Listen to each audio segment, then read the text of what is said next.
Okay. So இந்த இடத்துல ரொம்ப அழகாக ஒயிட் கலரில் கிரேன் ஆர் டக் அதை நான் பார்த்தேன்.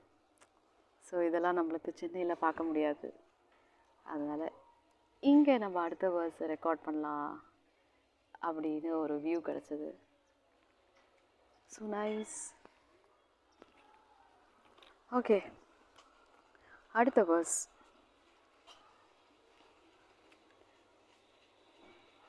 अनुपममनिवेदिरत्नसिंहासनोर्वी रुहजरदर शनुद्रोणिसङ्गेषु रङ्गैः सह बलसखिभिः सङ्केलयन् स्वप्रियं मे निजनिकटनिवासं देहि गोवर्धनत्वम्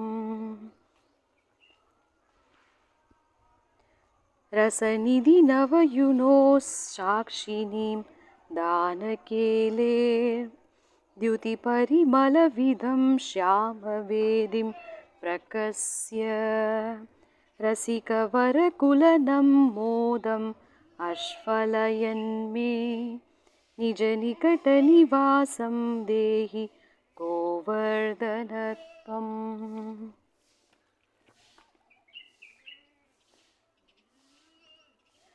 हरिदयितम् अपूर्वं राधिकाकुण्डमात्म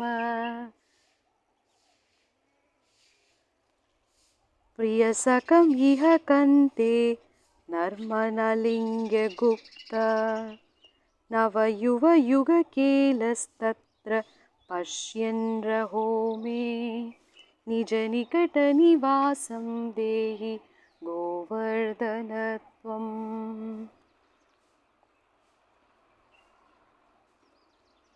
स्थलजलतलशष्पैर्बुरूहच्चयय च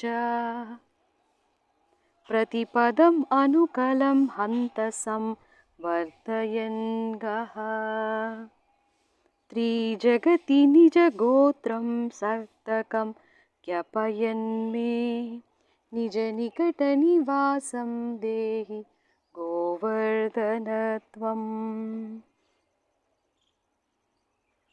सुरपतिकृतदीर्घद्रोहतो गोष्ठरक्षं तव नवगृहरूपश्यन्तरे कुर्वतैव अगबकरिपुनोचैदत्तमनद्रुतं मे निजनिकटनिवासं देहि गोवर्धनत्वम्. गिरिनृपहरिदासश्रेणि राधिका गिरिनृपहरिदासश्रेणि वर्येति नाम मृतम् इदमुदितं श्री राधिका वक्त्रचन्द्रात्.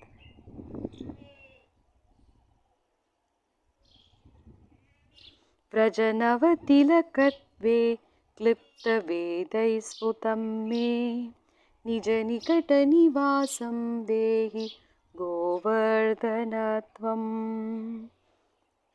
निजजनयुत राधाकृष्ण मैत्रीरसक्त व्रजनरपशुपक्षीव्रत सौख्यैकदतः अगणितकरुणत्वं माम् उरीकृत्य तन्तं निजनिकटनिवासं देहि गोवर्धनत्वम्.